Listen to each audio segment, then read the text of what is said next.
네,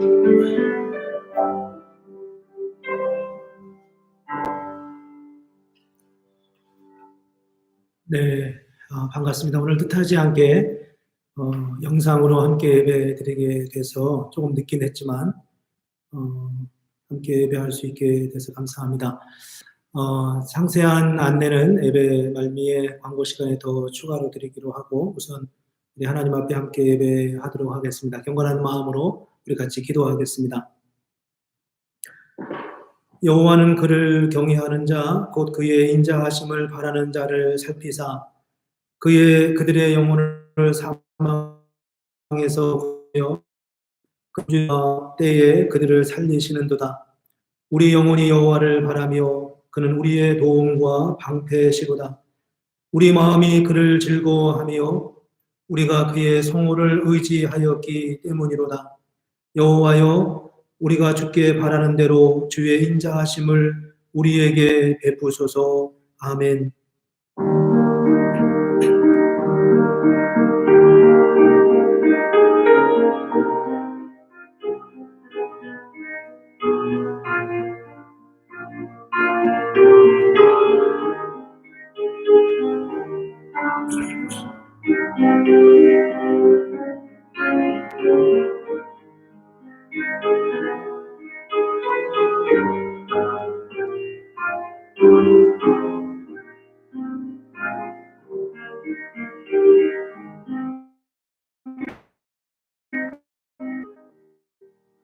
거룩하신 하나님, 사순절 두 번째 주일 예배로 주님께 예배하게 하심을 감사드립니다.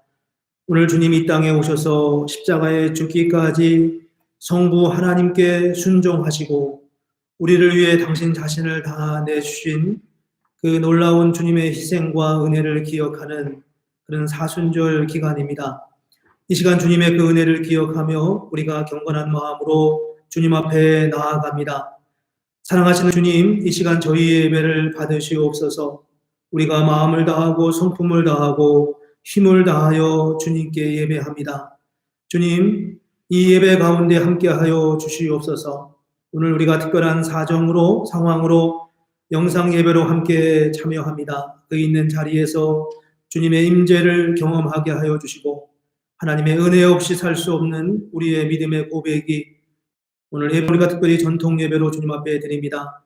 우리의 선조들이 드렸던 예배의 형식을 따라 그들의 신앙을 어떤 모양으로든지 함께 하기를 원하는 마음으로 주 앞에 예배하오니 오늘 예배 가운데 친히 임재하여 주시고 우리 모두가 주님 앞에 연락하는 귀한 예배에 참여하는 시간이 되게 하여 주옵소서. 예수님의 이름으로 기도합니다.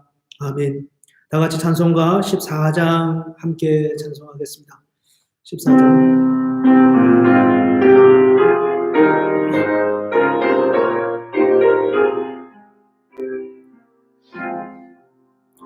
우리 하나님 하늘에 계시니 온전한 만민 주 앞에 잠시 만물도 주 앞에 엎드려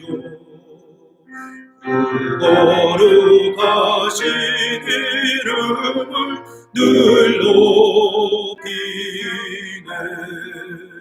주 언약하신 것 끝까지 지키니 저 하늘 나라 향하여 복하리라.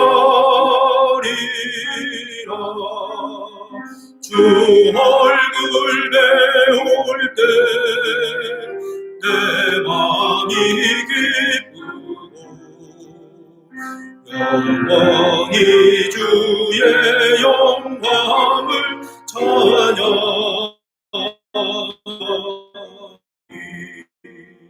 왕의 왕 되신 주 하늘에 계시니 이 세상 죄악 이기신 구주 예수 저 천군 천사들 주옹이 하고서 무성도 함께 영원히 늘 섬기네. 성삼일체께 승리한 무리들 다 기쁜 소리 높고서 감사드리고 내 주님 대신이 주 앞에 나도 엎드려 건배하네.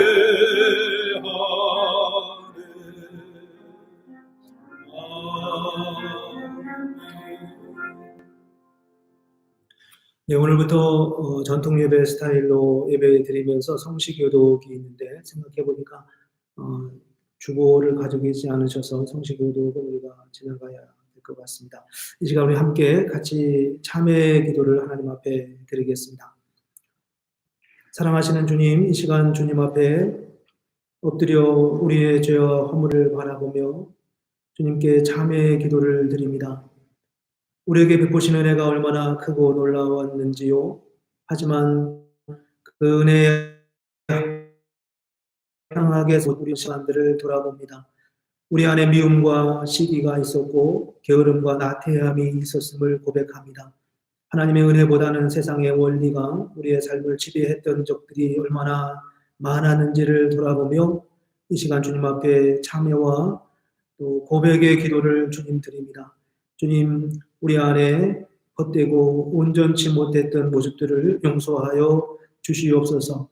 십자가의 은혜로 구원받았고 하나님의 자녀가 되었다고 믿었으면서도 그 사랑의 깊이와 높이와 너비를 다 헤아리지 못하고 그 놀라운 은혜를 마치 액세서리처럼 여겼던 우리의 연약한 모습을 용서하시고 하나님, 우리가 오늘도 주님의 은혜로 덧입는 그런 복된 시간이 되게 하여 주시옵소서.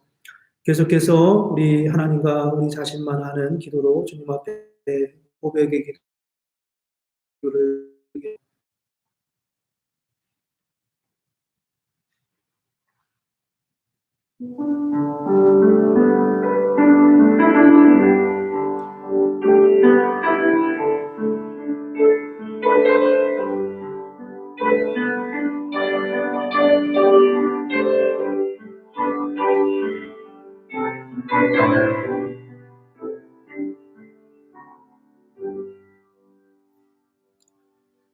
주님께서 자기의 죄를 고백하는 저와 여러분에게 이렇게 말씀하십니다. 하나님께서 우리를 흑암의 권세에서 건져내사 그의 사랑의 아들의 나라로 옮기셨으니 그 아들 안에서 우리가 속량 그 죄의 사함을 얻었느니라. 아멘. 이 시간 우리 사도신경으로 우리의 신앙을 함께 고백하겠습니다. 전능하사 천지를 만드신 하나님 아버지를 내가 마리아에게 나시고 본디오 빌라도에게 고난을 받으사 십자가에 못 박혀 죽으시고 장사한 지 사흘 만에 죽은 자 가운데서 다시 살아나시며 하늘에 오르사 전능하신 하나님 우편에 앉아 계시다가 저리로서 산자와 죽은 자를 심판하러 오시리라. 성령을 믿사오며 거룩한 공예와 성도가 서로 교통하는 것과 죄를 사하여 주시는 것과 몸이 다시 사는 것과 영원히 사는 것을 믿사옵나이다. 아멘. 오늘 제가 예배를 위해서 한 번만 더 같이 기도하겠습니다. 거룩하신 하나님, 하나님의 은혜를 감사합니다. 오늘 주의 날, 주님 부활하신 날, 세상의 죽음과 어둠의 권세를 이기신 승리하신 이 날, 우리가 주님 앞에 예배할 수 있는 특권과 은혜 주시니 주님입니다. 하나님 아버지, 우리가 무엇이간데 주님의 그 놀라운 은혜와 그 하나님의 자녀가 되는 특권을 누리게 하시고 영생의 소망과 또 천국에 대한 확신을 가지고 오늘 하루하루를 힘있게 살아갈 수 있도록 우리를 부르시고 붙드시는 하나님의 은혜를 주님 감사합니다. 이 시간 예배하며 우리 안에 있는 헛됨과 연약함을 주 앞에 내어놓습니다. 주님, 우리의 허물과 죄를 용서하여 주시옵소서. 우리가 주님 앞에서 주께 예배할 때 하나님, 우리의 마음 깊은 곳에 주님을 더 깊이 알아가는 지혜가 있게 하여 주시고 하나님을 향한 뜨거운 열정과 믿음을 회복하게 하여 주시며 하나님 우리의 삶의 자리에서 주님이 원하시는 주님이 뜻하신 바 하나님의 선하신 뜻을 이루어가는 그런 복된 하나님의 자녀들이 되기를 하나님 간절히 원합니다. 어느 날인가 우리가 주님의 나라에 이를 때 그 영광스러운 잔치에 그 영광스러운 나라에 임할 때가 있지만 영광과 그 은혜를 누리고 경험하는 그런 하나님의 사람들이 되기를 하나님 간절히 원합니다. 그래서 주께서 말씀하신 것처럼 너희 가운데 너희 안에 하나님의 나라가 이미 임하였다고 선언하신 그 말씀을 우리가 아멘으로 고백하며 하나님의 능력과 은혜를 체험하고 누리는 우리의 매일매일의 삶이 되게 하여 주시옵소서. 우리 살로스빌 한인교회를 붙들어 주시기 원합니다. 이 땅에 있는 수많은 하나님의 예수 그리스도의 이름으로 부르는 모든 교회 가운데 함께해 주시기를 원합니다. 코로나19로 인하여 많은 이들이 염려하며 두려워하며 또 초조해하는 마음이 있지만 하나님 우리에게 두려움 없이 지혜롭게 이 일들을 잘 극복해 나갈 수 있도록 하나님께서 모든 교회의 리더들과 또 함께 섬기는 이들에게 지혜를 허락하여 주시옵소서. 오늘도 우리 자리에서 이렇게 영상으로 함께 예배하오니 하나님 그 있는 자리마다 주님의 은혜로 함께해 주시고 우리가 비록 한 몸으로 모여 있지는 않지만 동일한 마음과 동일한 열정과 동일한 고백으로 주 앞에 예배하는 그런 복된 시간이 되게 하여 주시옵소서. 우리 가운데 어려움 당하는 이들을 하나님 특별히 기억해 주시기를 원합니다. 슬픔 당한 가정을 위로해 주시기를 원합니다. 우리의 마음에 받은 상처와 인간관계 속에서 갖게 되는 그런 아픔들을 치유해 주시기를 원합니다. 주 예수 그리스도의 십자가의 은혜가 우리의 모든 아픔과 상처를 싸매고 덮기에 충분한 것을 우리가 매일 매 순간마다 고백할 수 있도록 주님 인도하여 주시옵소서. 오늘도 주시는 말씀을 통하여 은혜 누리기를 원합니다. 아버지 하나님 말씀 가운데 친히 임재하여 주시고 우리가 미처 알지 못했던 생각하지 못했던 미처 깨닫지 못했던 주의 진리를 깨닫고 그 안에서 기쁨과 능력은 그런 복된 시간이 되게 하여 주시옵소서. 예수님의 이름으로 감사하며 기도합니다. 아멘.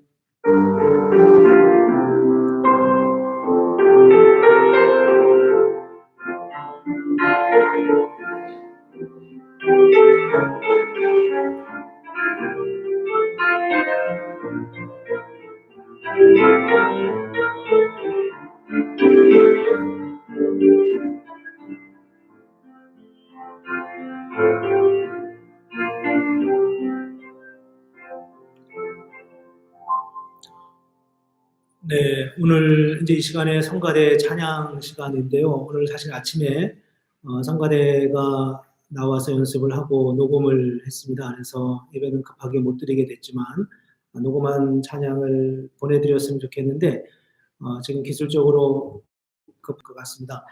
오늘 성가대 찬양은 생략하게 되고요.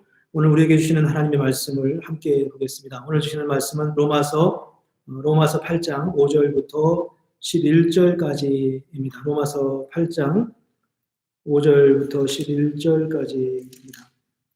제가 가진 성경은 신약 성경 249쪽입니다. 제가 봉독해 드리겠습니다. 육신을 따르는 자는 육신의 일을, 영을 따르는 자는 영의 일을 생각하나니 육신의 생각은 사망이요 영의 생각은 생명과 평안이니라. 육신의 생각은 하나님과 원수가 되나니 이는 하나님의 법에 굴복하지 아니할 뿐 아니라 할 수도 없습니다. 육신에 있는 자들은 하나님을 기쁘시게 할 수 없느니라. 만일 너희 속에 하나님의 영이 육신에 있지 아니하고 영에 있나니 누구든지 그리스도의 영이 없으면 그리스도의 사람이 아니라. 또 그리스도께서 너희 안에 계시면 몸은 죄로 말미암아 죽은 것이나 영은 의로 말미암아 살아있는 것이니라.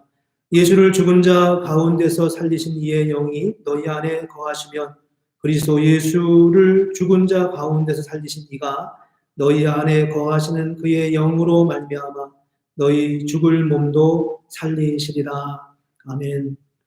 네, 우리가 지난주일부터 사순절 기간 동안 6주 동안 로마서 8장에 있는 말씀을 6부분으로 나누어서 그렇게 말씀을 전하고 있습니다. 지난번에 이제 1절부터 4절까지 말씀을 나누었는데 로마서 8장은 계속 연속되는 이어지는 그 상관관계를 잘 이해하는 것이 매우 중요해서 가능한 길지 않게 나누려고 합니다. 우리는 다 은혜 가운데 존재하는 사람들입니다. 하나님께서 아담과 하와를 만드시고 난 다음에 에덴 동산을 만드시고 거기서 그 필요로 하는 그들이 필요한 모든 것을 다 공급해 주셨잖아요. 그렇게 주고 그 은혜 가운데 살게 했는데 불행히도 아담과 하와가 선악을 알게 하는 나무의 열매를 먹으면서 하나님을 떠났죠. 그래서 이제 거기서 인간의 불행이 시작이 되고 원치 않게 노아의 홍수라고 하는 어마어마한 재난을 만나고 8명의 노아의 가족들만 살아남았는데 그럼에도 불구하고 이제 그들이 다시 번창하고 또 번성하고 사람들이 많아지면서 사람들은 나중에 바벨탑이라고 하는 그 팔 쌓는 그 사건 속에 어떤 의미가 담겨져 있느냐 하는 건데요. 이제 아담과 하와는 에덴 동산에서 하나님이 주신 걸 다 누리고 살았잖아요. 그런데 노아 홍수라는 것을 만나면 경험하면서 이런 외적인 어떤 재난이 있을 때 우리가 어떻게 할까? 이런 재난이 또 있으면 어떻게 하지? 이런 생각을 하게 되죠. 그래서 그런 비만 오면 그 두려움이 빠져 또 홍수 나는 거 아니야? 이런 생각을 할 수밖에 없는 그런 상황이었습니다.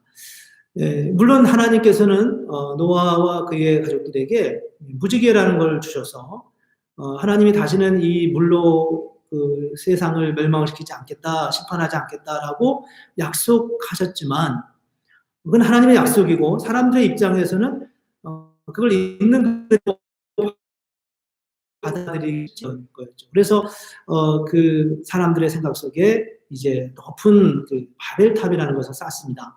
물론 창세기 11장에 보면 구체적으로 그렇게 명시적으로 말하고 있지는 않지만 근데 왜 바벨탑을 쌓았을까라고 하는 생각을 했을 때 그 바벨탑을 쌓는 거에 대한 중요한 이유 중에 하나는 그 홍수로 대표되는 인간의 재난을 어떻게 해서든 막아보자 이런 생각이 그들 안에 있었던 것을 우리가 짐작할 수 있습니다. 결국 이제 여기서 우리는 뭘 알게 되냐면 하나님의 주권, 하나님의 사랑, 하나님의 창조의 의도, 하나님이 인간을 만드시면서 그 안에서 우리의 필요를 다 주신다고 약속하셨는데 근데 사실은 그것을 신뢰하지 못하는 사람들이 개발하고 뭔가 그 방어책으로 이렇게 세우고 있는 그 일들 다 안타깝게도 아이러니하게도 그것이 문명의 발전의 과정과 함께 갔습니다. 성경은 저는 문명의 발전을 하나님이 거부하거나 원치 않는다고 생각하지 않습니다. 그러나 바벨탑으로 보여주는 인간 문명의 발전은 하나님의 뜻과는 대치되는 그런 상황이었습니다. 그래서 이제 하나님이 행하신 사건이 있죠. 당신의 구원의 역사를 이렇게 하시면서 제일 처음에 한 게 뭐였냐면 아브라함을 부르시는 상황이었습니다. 갈대아 우루, 지금으로 말하면 우리가 메소포타미아 문명의 중심지였던 갈대아 우루에 살고 있는 아브라함을 불러서 문명적으로 이렇게 뛰어나지 않은 척박했던 가나안 땅으로 인도하시고 75세가 된 아브라함을 불러서 100세가 될 때까지 기다리게 하셨다가 인간적으로 완전히 절망할 수밖에 없는 상황 속에서 아들을 주신 하나님이 주시니까 이렇게 되는구나. 또 하나님이 안 주시면 안 되는구나. 이런 생각을 이제 그가 하게 되죠. 은혜가 뭔가 세상을 창조했을 때의 하나님의 의도와 하나님의 마음 그것을 지금 아브라함을 통해서 하나님은 다시 그들에게 그 아브라함과 그의 후손들을 통해서 당신이 어떤 존재인지 당신이 어떤 마음으로 세상을 창조했고 그분이 어떤 마음으로 우리 가운데 함께 하시는지를 보여주고 나타나고 싶어 했던 거죠. 그래서 이제 그런 상황 속에서 하나님의 은혜가 있습니다. 근데 그 말씀을 우리가 전제하면서 지난주 본문 로마서 8장 1절 말씀을 보면 그 말씀이 훨씬 더 잘 이해가 될 것 같습니다. 이렇게 말씀했습니다. 1절에 보면 그러므로 이제 그리스도 예수 안에 있는 자에게는 결코 예수 있는 자에게는 결코 정죄함이 없다. 하나님의 주권과 하나님의 구속의 역사 안에 원래 창조의 자리로 되돌아가면 정죄함이 없다. 하나님이 우리의 삶을 풍성하게 우리의 필요를 채워준다고 하는 말씀의 내용이 그 안에 있습니다. 그리고 더 놀라운 것은 우리가 지난주에 4절은 다 나누지 못했는데 4절에는 이렇게 말씀했습니다. 율법을 따르지 않고 그 영을 따라 행하는 우리에게 율법의 요구가 이루어지게 하려 하심이니라. 육신을 따르지 않고 그 영을 따라 행하는 우리에게 그리스도 안에 거하면서 성령의 역사를 따라가는 사람에게는 원래는 율법을 지킬 이유가 없어요. 율법으로 구원받는 게 아니지만 결과적으로 율법을 성취하는, 여기서 말하는 율법의 성취라는 것은 하나님이 우리에게 의도하신 대로 우리 이끌어 가신다고 하는 약속이 이 안에 담겨져 있습니다. 이제 이 말씀이 오늘 5절부터 이어지는 연결고리에 굉장히 중요한 포인트라고 생각합니다. 육신을 따르지 않고 영을 따라 행하는 우리라고 말씀합니다. 그리고 이제 그 다음에 5절과 6절에 보면은 이런 말씀이 있어요. 육신을 따르는 자는 육신의 일을, 영을 따르는 자는 영의 일을 생각하나니 육신의 생각은 사망이요 영의 생각은 생명과 평안이니라.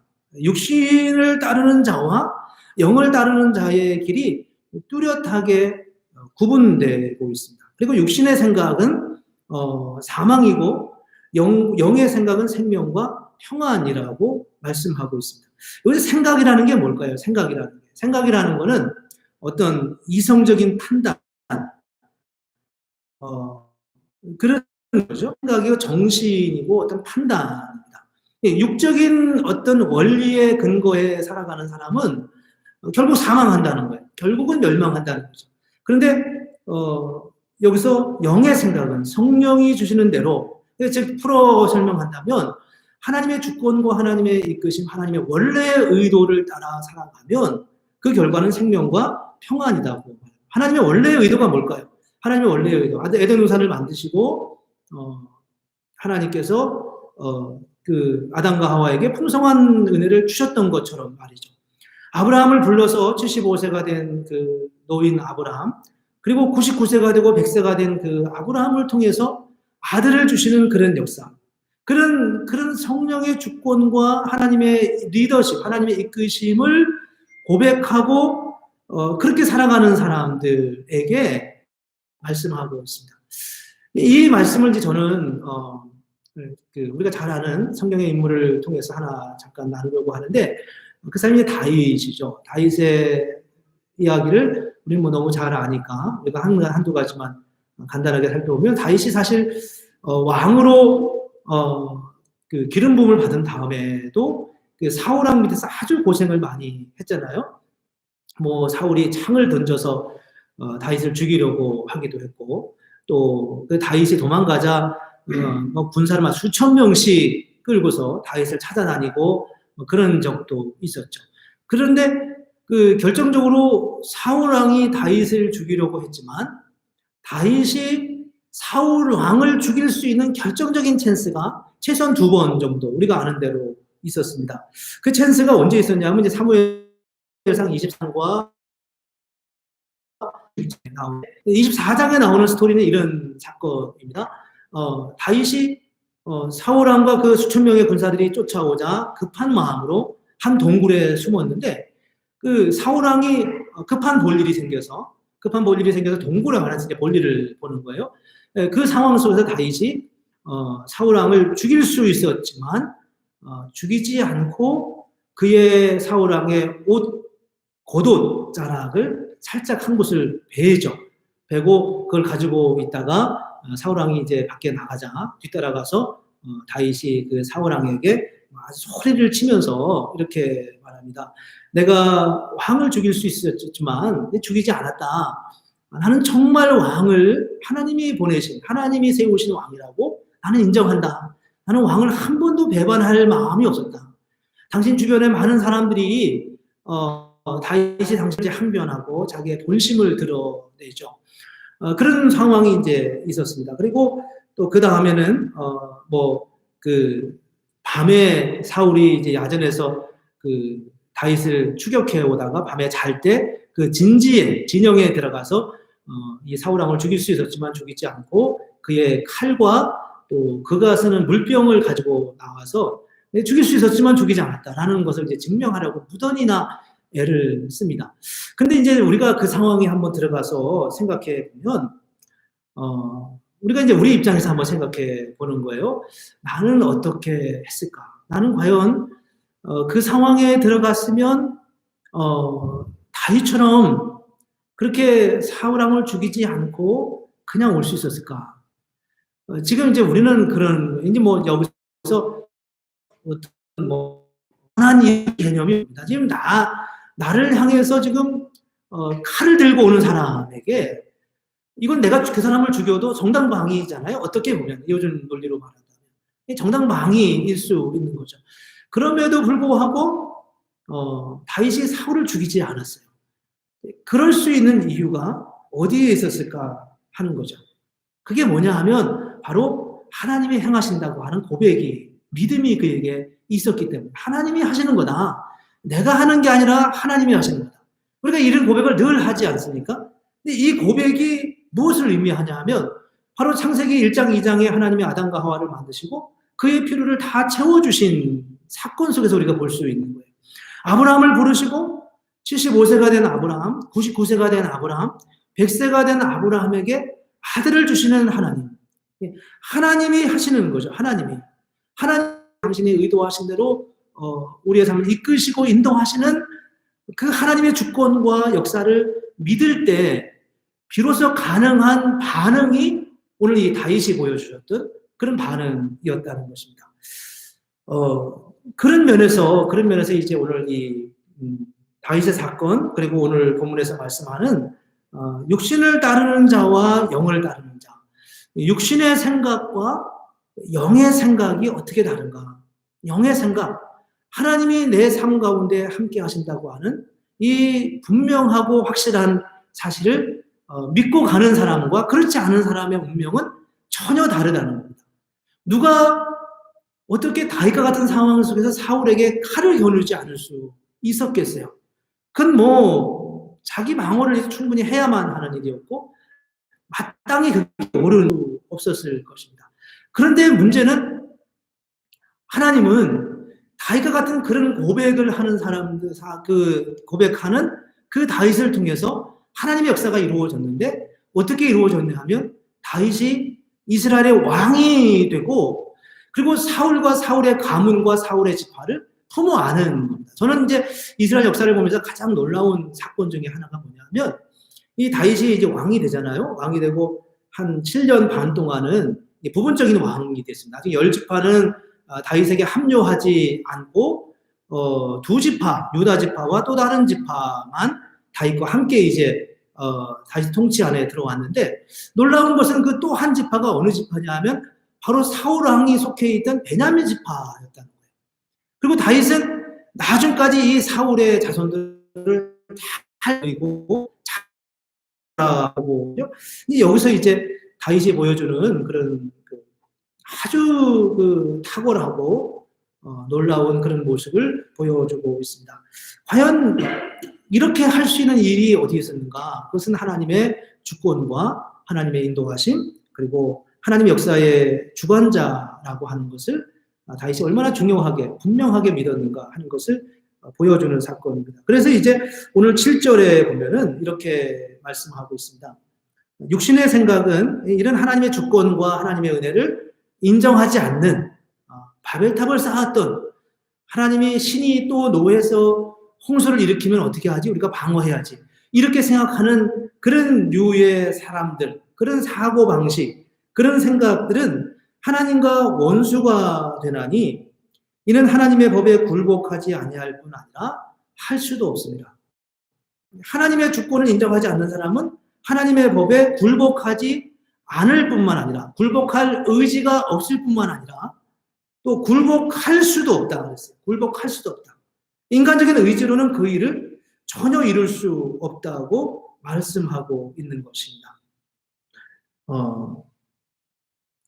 우리가 이 말씀을 보면서 만일 다윗이 하나님의 주권을 믿지 않았다면, 혹 이 혹독한 역사 속에서 하나님이 일하신다는 사실을 다윗이 믿지 않았다면, 과연 다윗이 사울 왕을 죽일 수 있는 기회를 가졌을 때 가만히 지나갈 수 있었을까? 그리고 사울을 그가 그의 손으로 죽였다면 다윗이 우리가 하는 그런 다윗일 수 있었을까라는 생각입니다. 이거는 정말 철저하게 하나님의 주권에 대한 수 없는 그런 하나님의 역사라는 것을 보여주고 있습니다. 하나님의 주권. 오늘 우리는 하나님께서 우리의 삶을 그렇게 함께 하시고 또 그렇게 붙들어 주시고 또 그렇게 우리 가운데 우리의 필요를 채워주시는 그런 하나님을 우리가 믿는지 우리 자신을 돌아볼 수 있으면 좋겠습니다. 하나님은 그 시대나 지금이나 동일하게 우리의 필요를 채우시는 분이시라고 말씀하고 있습니다.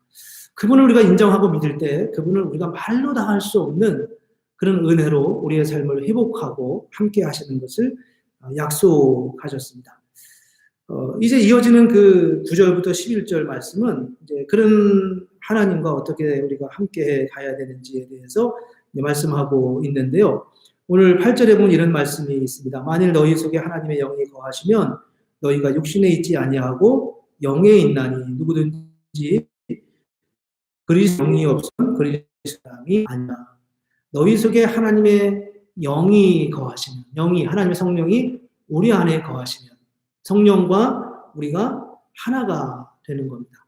성령과 우리가 인격적으로 연합되는 것입니다. 어떤 일을 할 때 우리는 하나님의 뜻에 우리가 순종한다고 하지만 내가 하는 것인지 아니면 성령이 나를 통해서 일하시는 건지 구분하기 어려울 만큼 그렇게 성령이 우리와 인격적으로 연합해서 우리를 통해서 당신의 일을 이루어 가신다고 말씀하고 있습니다. 로마서 8장 26절에 보면 이런 말씀이 있습니다. 성령이 말할 수 없는 탄식으로 우리를 위하여 친히 간구하신다. 성령이 우리의 아픔을 친히 느끼신다는 거예요. 여러분은 그런 경험을 해본 적이 있으시나요? 마음에 너무 아픈데 그게 단지 보실까? 하나님이 이 상황을 얼마나 정말 짠하게 여기실까? 하나님과 내가 어떤 동일한 마음을 가진 것 같은 그런 어떤 그건 물론 느낌이지만 그런 마음. 단지 내 어떤 물리적인 나의 어떤 감정적인 반응만이 아닌 그런 마음입니다. 어떨 때는 또 하나님의 일을 얼마나 기뻐하실까 그런 느낌도 가져보셨나요? 그게 정말 성령과 연합하는 마음이라고 저는 생각해요. 그냥 내가 좋은 게 아니에요. 그냥 물론 나도 좋지만 하나님이 얼마나 이 일을 기뻐하실까. 우리가 어제 그저께도 장례식을 지냈지만 가끔 저는 장례식 지내면서 그런 느낌을 가질 때가 있습니다. 하나님이 이분을 얼마나 귀하게 여기실까. 하나님이 얼마나 그를 환영하실까. 그런 어떤 마치 내가 그리스도의 마음대로 만일 너희 속에 하나님의 영이 거하시면 너희가 육신에 있지 않고 영에 있나니 누구든지 그리스도의 영이 없으면 그리스도의 사람이 아니다. 하나님이 이 땅의 세상을 다스리시고 지배하시고 또 통치하시고 우리와 함께 가시는 거죠. 그때 우리가 어느 순간 늘 그런 건 아니지만 그리스도의 마음이 우리 안에 오셔서 그리스도께서 우리 안에 계셔서 우리를 통해서 그분의 마음을 느끼게 하고 또 그분과 어떤 한 마음이 되고 동일한 같은 마음으로 세상을 바라보고 상황을 이해하고 바라본다는 것은 우리가 이 땅에서 어떻게 살아야 되는지에 대한 아주 특별한 지혜와 통찰을 갖게 하는 그런 은혜라고 생각합니다. 그렇지만 그 일이 그냥 늘 그렇게 잘 진행되는 것만은 아니에요. 그래서 10절 이런 말씀입니다. 또 그리스도 안에 계시면 몸은 죄로 말미암아 죽은 것이나 영은 의로 말미암아 살아있는 것이다 라고 말씀했습니다. 몸은 죄로 말미암아 죽은 것이나 우리가 이 땅에서 예수를 믿지만 우리가 갑자기 뭐가 다 변하는 건 아니죠. 세상적으로 여전히 눌림과 아픔이 있어요. 그래서 낙심하기도 하고 절망하는 순간이 없을 수는 없습니다. 우리의 몸은 결국 세속의 영향, 이 세상의 영향을 받을 수밖에 없죠. 그렇지만 그런 중에도 그렇게 우리가 외적으로 눌리는 상황 속에서도 하나님은 성령은 우리 안에서 새로운 일들을 계속해서 만들어 가신다는 겁니다. 그래서 우리로 하여금 궁극적으로 그 자리에 이르기까지 하나님의 완전한 통치에 이르기까지 우리를 이끌어 가시는 하나님의 역사입니다. 앞서 이제 다윗에 대한 설명을 소개를 드렸지만 다윗이 정말 승리한 사람이지 않습니까? 어려운 이야기지만 아주 굉장히 천하고 어려운 상황 속에서 어쩌면 그가 그 배다른 형제들과 함께 살았을 가능성이 많고 아버지의 사랑도 충분히 받지 못했어 찜찍한 그런 다윗이 이스라엘의 왕이 되기까지 얼마나 놀라운 하나님의 은혜를 누렸습니까? 근데 그가 사울 왕에게 도망갈 때 나중에 그 사울의 아들 요나단과 굉장히 친분이 아주 사랑하는 사이였잖아요. 그래서 이제 요나단과 나중에 헤어지면서 말할 때 다윗이 이런 고백을 합니다. 나와 죽음 사이는 한 걸음뿐이다. 한 걸음만 잘못 내디디면 나는 죽는 거다. 나는 그렇게 죽음을 너무 임박하게 해서 아주 임박한 그런 죽음 앞에 서 있는 것처럼 그렇게 다윗이 자기를 인식하는 거죠. 이 상황을. 그렇게 정말 절절하게 힘들고 어려운 그런 상황 속에 그런 어떤 오늘 본문에서 말씀하는 대로 몸은 죄로 말미암아 죽은 것이다. 어떤 면에서 우리는 여전히 아직도 세상의 그런 그 지배와 세상의 원리와 세상의 통치 속에서 그 압제 속에서 아파할 수밖에 없고 죽음의 위험을 갖게 되긴 하지만 영은 의로 말미암아 살아있다. 하나님이 우리의 삶을 궁극적인 승리로 이끌어 가신다고 말씀하고 있습니다. 그러면서 이제 마지막 11절은 또 이렇게 말씀합니다. 그러나 종국적으로는 우리의 죽을 몸도 살아난다. 물리적인 우리의 삶의 영역도 실질적으로 하나님의 은혜 아래에서 거하게 하신다고 말씀하고 있습니다. 그래서 이 말씀을 보면서 저는 예수를 믿는 게 얼마나 놀라운 일인지를 로마서 8장을 통해서 깨닫게 된 말씀을 통해 두 가지 정도를 생각했으면 좋겠습니다. 하나는 이제 성령을 따라 사는 자가 됐으면 좋겠습니다. 우리 성령을 따라 산다는 게 뭘까? 거저 받은 은혜라는 거예요. 거저 받은 은혜. 우리는 그냥 거저 은혜를 받았습니다. 그 은혜 속에 살아가는 거죠. 이 일이 아무것도 안 해도 된다 그런 의미하고는 약간 다른 의미죠. 그렇죠? 다윗은 하나님이 거저 내게 은혜를 주셨고 거저 나를 왕으로 세우신 것을 믿기 때문에 내가 왕이 되려고 애쓰지 않았어요. 그래서 설령 내가 왕이 안 될 수도 있는 상황 속에 자기 자신을 그냥 노출하고 오픈하고 그 자리에 맡겼죠. 그게 다윗에게 굉장히 어려운 일이었잖아요. 이게 거저 받은 은혜라는 거, 내가 뭔가를 시도해서 되는 게 아니라는 거.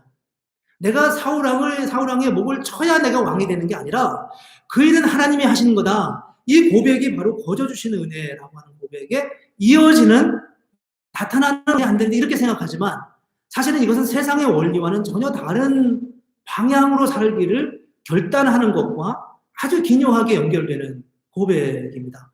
이 안에서 우리는 굉장한 감격과 기쁨을 누리게 되기도 하고 때로는 어떤 결단이 필요하기도 하고요.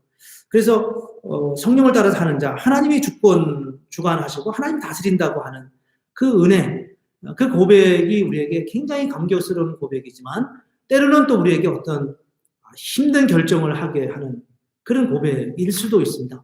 그래서 우리가 두 번째로 생각해야 될 게 뭐냐면 성령과 인격적으로 연합되어야 된다. 성령과 인격적으로 연합되어야 된다. 성령이 우리 안에 계셔서 우리를 통해서 당신의 역사를 알게 하시고 깨닫게 하시고 말씀을 기억나게 하시고 하나님이 어떤 분이신지를 알게 하시는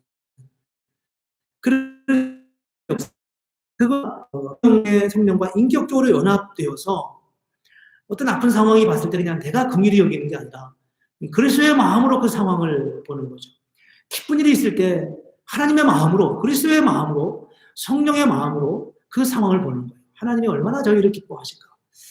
때로 충분하게 삶을 다 누리지 못하고 하나님의 부름을 받은 사람들을 보면서 안타깝고 아쉬운 마음이 있지만 그리스도의 마음으로 보면 정말 저분의 그 고귀한 삶을 보면서 하나님이 얼마나 기뻐하실까? 얼마나 하나님이 저를 당신의 품으로 품어 안을까? 이런 생각을 하게 되죠. 그러면 우리가 위로를 받게 됩니다. 그 속에서 우리가 어떻게 살아야 될지를 알게 되는 것이고요.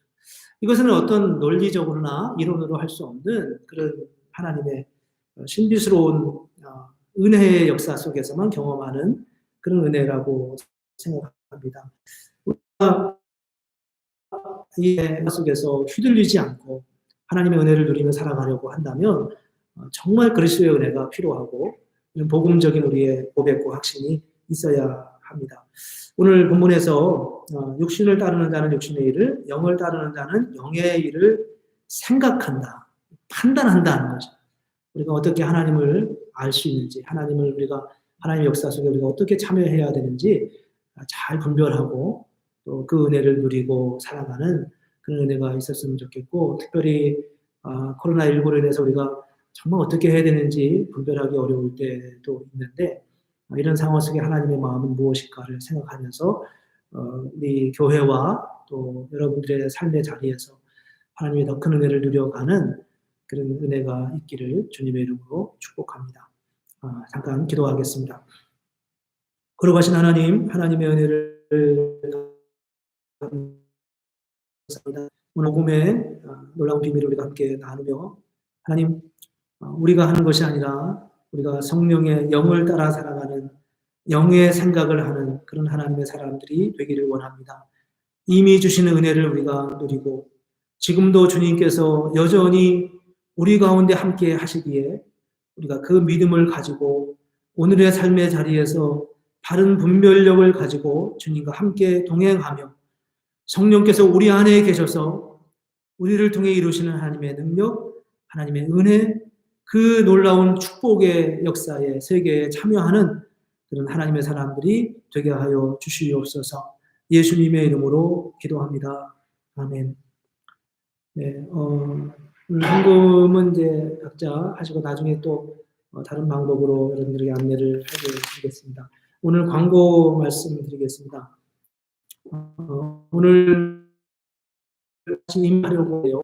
방송실에 우리 최준영 형제, 사진의 김미영 자매, 성가대 부반주자로 김희연 자매를 임명합니다. 다음에 한 번 더 확인 광고를 하게 될지 모르지만 일단 오늘 공식적으로 임명한 것으로 그렇게 하겠습니다. 주보에 코로나 광고에 대한 7가지 광고를 올렸는데요. 미처 나눠드리지 못해서 제가 지난주에 광고했던 반복되는 부분도 있긴 하지만 간단하게 읽어드리겠습니다. 코로나19의 전염을 막기 위해 우리 교회는 다음과 같은 결정을 하고 성도님들의 협조를 요청합니다. 첫째, 한국, 중국, 일본, 이탈리아, 이란 등 코로나19가 많이 퍼진 지역을 방문하시는 성도님들은 교회에 출석하기 전에 14일간 자가 격리를 요청드립니다. 교회에서 우리가 서로 만날 때 악수하지 않고 눈인사 혹은 팔꿈치 인사를 하기로 했는데 이제 예배를 할 이유는 없겠지만 염두에 두시면 좋겠습니다. 손세정제를 교회에 비치해 놨고요. 또 교회 혹시 오실 기회가 되면 잘 사용할 수 있으면 좋겠습니다. 저희가 원래는 주일 친교를 다음 주일 3월 15일부터 4월 5일까지 4주간 동안 하지 않기로 결정을 지난주에 했었습니다. 그런데 오늘 아침에 이제 급작스러운 상황 속에서 우리가 예배를 영상 예배로 다 대치했습니다.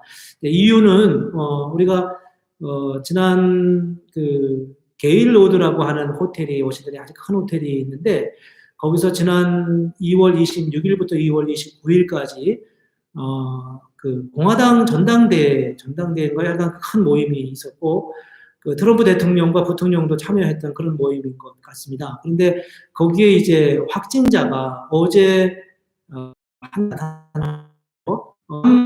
늦은 시간에 신문에 그 이제 기사가 떴습니다. 그런데 우리 교회 성도님 중에 한 분이 거기서 일하시는 분이 계세요. 그리고 그분이 어제 저녁에 급하게 이제 일을 하시기 위해서 올라가셨는데, 그래서 이제 관련돼서 우리가 급하게 우리 교회도 전염의 가능성이 있겠다 싶어서 아침에 논의를 해서 영상 예배로 바꿨습니다. 근데 조금 자세하게 설명을 드리면 사실 큰 영향은 없을 거라고 우리가 짐작하고 마음을 좀 안심시켜 드리기 위해서 말씀을 드립니다. 26일부터 29일까지 그 전당대 그 공화당 모임이 있었고요.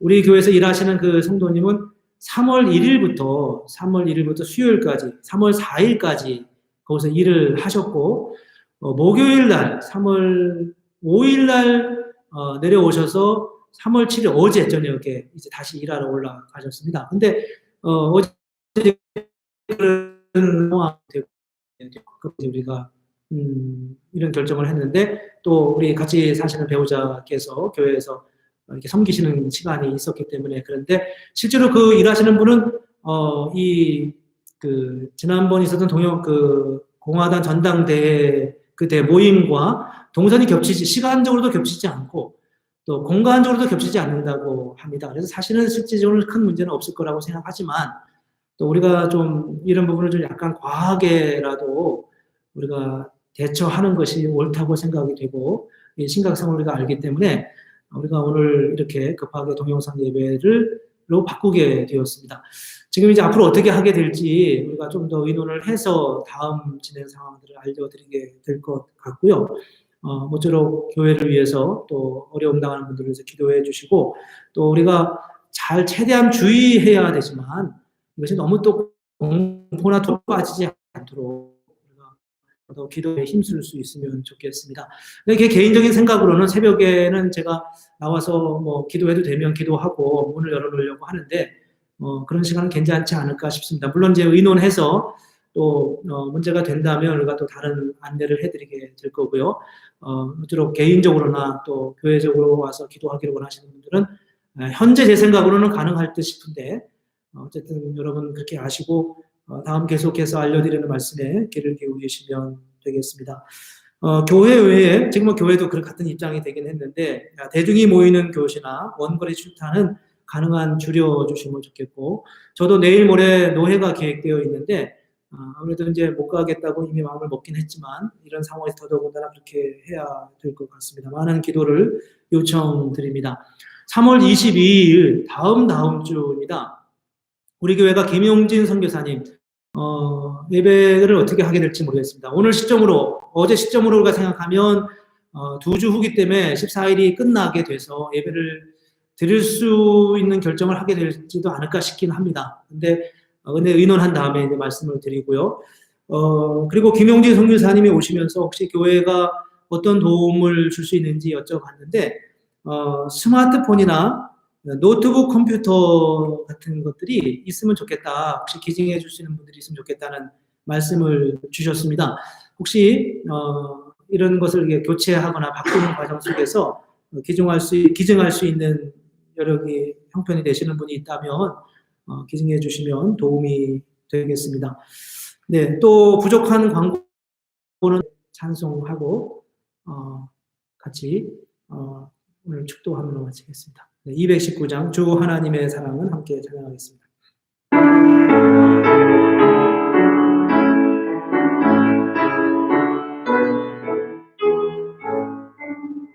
주 하나님의 사랑은 한없이 넓으사 온 세상 모든 백성은 그 자녀 삼았네. 각 나라 말과 역사가 다 다르더라도 온 세상 사람 믿으니 하여 그 은혜로서 모르게 온내려 주시고 다 같은 주의 계신 늘 보여주시네. 할아버지신 하나님 다 같이 모시고 막내성 서로 지쟁이 다 형제 자매라 사모서 받은 상주를 하시고 그 교만함과 간사함 다 소멸 하시네. 나서로 고며 참 사랑으로서 주 하나님을 섬기니 안형제 자매라. 그 평화로운 검은 한곡 저울리니 저지러운 소리가 곧 그쳐버리네. 큰 영광 보는 그날을 늘 기다리나니 그 나라 올라서 안형제 자매라. 잠깐 기도하겠습니다. 지금은 우리 주 그리스도와 하나님 아버지의 크고 놀라우신 사랑과 성령님의 감화 감동 인도하시고 함께 하시는 역사가 오늘 주님 앞에 예배하며 머리 숙인 모든 성도들 위해 또 우리 교회 후에 지금부터 영원토록 함께 하시기를 간절히 축원하옵나이다. 아멘.